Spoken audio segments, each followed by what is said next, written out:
दुनिया के नक्शे पर उभरती हुई सल्तनत उस्मानिया को अमीर तैमूर ने जो नुकसान पहुंचाया वो यकीनन नाकाबिले तलाफी था। अमीर तैमूर ने सुल्तान बायजीद अव्वल को जब शिकस्त दी तो मुसलमान यूरोप के कई ममालिक में अपना लोहा मनवा चुके थे, लेकिन अमीर तैमूर और सुल्तान बायजीद अव्वल के दरमियान होने वाली जंग ने यूरोप में बढ़ती हुई सल्तनत उस्मानिया की जड़ें खोखली कर दी।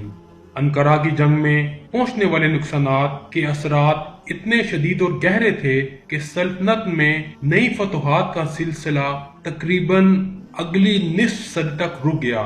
इसके अलावा बाज़ांतीनी हुकूमत जो आखिरी सांसें ले रही थी को मजीद 50 साल तक हुक्मरानी का मौका मिल गया।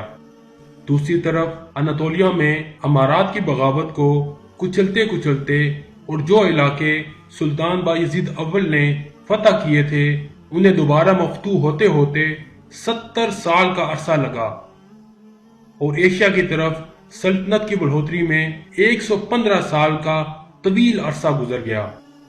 1403 ईस्वी में सुल्तान बायजीद अव्वल की वफात के बाद सल्तनत उस्मानिया में खाना जंगी शुरू हो गई। अगरचे अमीर तैमूर ने जाते जाते शहजादा मोहम्मद जो कि अमासिया में मौजूद थे कि अगले सुल्तान होने की तस्दीक कर दी थी, लेकिन शहजादा मोहम्मद के भाइयों ने यह तस्लीम करने से इनकार कर दिया और हर एक ने अपने लिए तख्त का दावा कर दिया। शहजादा मोहम्मद ने अपने भाई ईसा को शिकस्त देकर भरोसा पर कब्जा कर लिया। शहजादा ईसा भागकर पहले कुस्तुनतुनिया गया, फिर करामान चला आया, जहां शहजादे मोहम्मद ने इसे कत्ल करवाकर अनातोलिया में खाना जंगी का खात्मा किया। शहजादे मोहम्मद ने अपने भाई मूसा को अमीर तैमूर से रिहाई के बाद अपने साथ मिलाया और उसको अदरना भेजा ताकि वो शहजादा सुलेमान की बगावत को कुचल सके।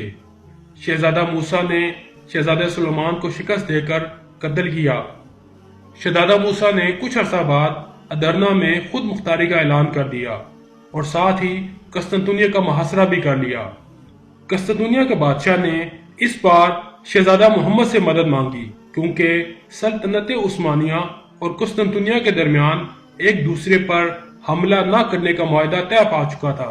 इसलिए शहजादा मोहम्मद ने इस मुआहदे का पास रखते हुए कुस्तुनतुनिया का साथ दिया और अपने भाई मूसा के खिलाफ जंग के लिए चल पड़े। मूसा के बहुत से साथियों ने शहजादा मोहम्मद की इताअत कर ली। इस तरह मूसा को शिकस्त हुई और खाना जंगी के खात्मे के गर्ज से मूसा के कत्ल के बाद 816 हिजरी मुताबिक 1413 को शहजादा मोहम्मद सल्तनत उस्मानिया के बिला शिरकत गैर 5वें सुल्तान करार पाए। सुल्तान मोहम्मद अव्वल 781 हिजरी मुताबिक 1379 को बरोसा में पैदा हुए। आपने तारीख में मोहम्मद चलबी के नाम से शोहरत पाई।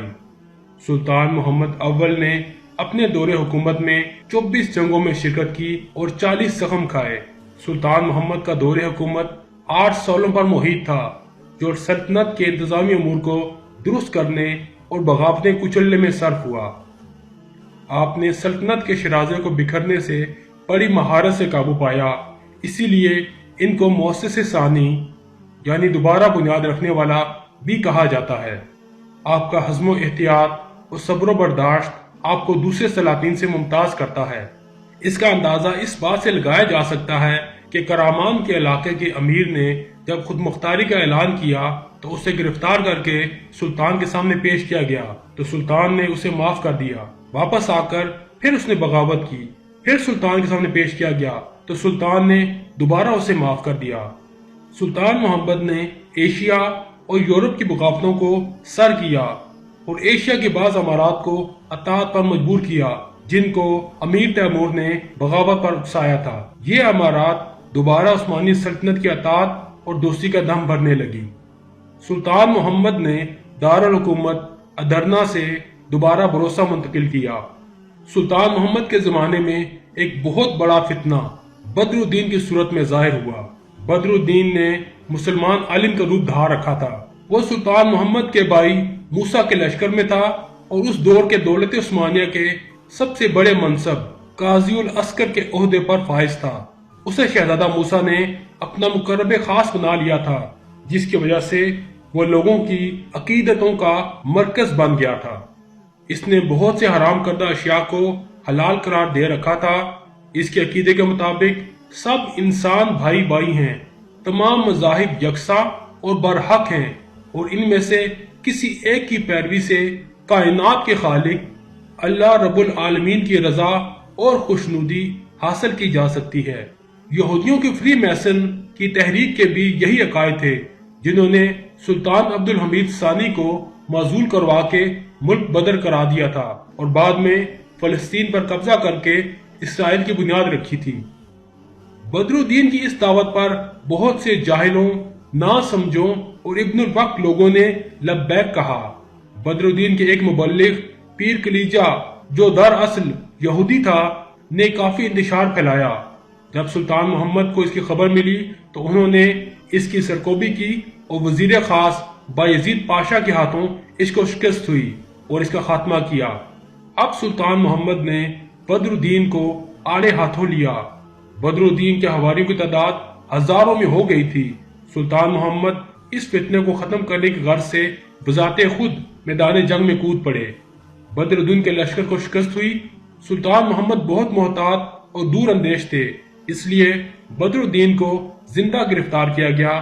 سلطنت کے علماء نے بدر الدین سے آزادانہ مناظرہ کیا، پھر اس کو شرعی قانون کے مطابق سزائے موت کا حکم سنایا گیا تاکہ امت مسلمہ انتشار سے بچ جائے اور نادانی اور ناسمجھی میں جن لوگوں نے اس غلط عقیدے کو اپنایا تھا وہ اپنا قبلہ درست کر سکیں۔ سلطان محمد پہلے سلطان تھے جنہوں نے امیر مکہ کی خدمت میں سالانہ ہدیہ بھیجنا شروع کیا۔ یہ رقم مکہ پاک اور مدینہ شریف کے فقراء و مساکین میں تقسیم کی جاتی تھی۔ سلطان محمد جب بستر مرگ پر تھے تو انہوں نے اپنے بیٹے مراد ثانی کو اپنا جانشین مقرر کیا۔ سلطان محمد اول 824 ہجری بمطابق 1421 کو ادرنا میں واصل بحق ہوئے۔ اس وقت ان کی عمر 43 سال تھی۔ مراد ثانی کو ادرنا پہنچتے 41 روز لگے۔